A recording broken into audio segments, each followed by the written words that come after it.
Hi, my name is Matthew and I'm a rising junior at Lynbrook High School. I chose to create a video game emulator using Raspberry Pi. This is the Raspberry Pi and it's a computer for a variety of purposes, and for this project I use it as a video game console that allows me to play games from older systems and consoles.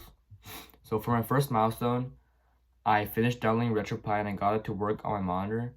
And RetroPie is basically allows me to turn my Raspberry Pi into a retro gaming machine. So the first thing I did was download RetroPie as an image onto my computer, and I used an application called Raspberry Pi Imager to copy it onto my SD card.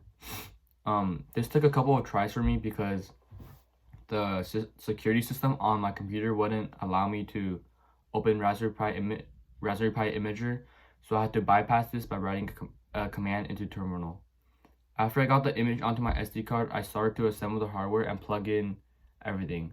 I plugged in the HDMI cable for the monitor and as well as the USB for the gamepad. After I made sure everything was plugged in properly, I plugged in the power cable for the actual Raspberry Pi, and at first nothing showed up on my monitor and I thought that it was a problem with the SD card and the copying image onto it.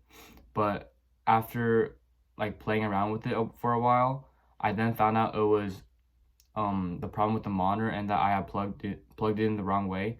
And after I fixed it, the RetroPie showed up onto my monitor and I got everything to work.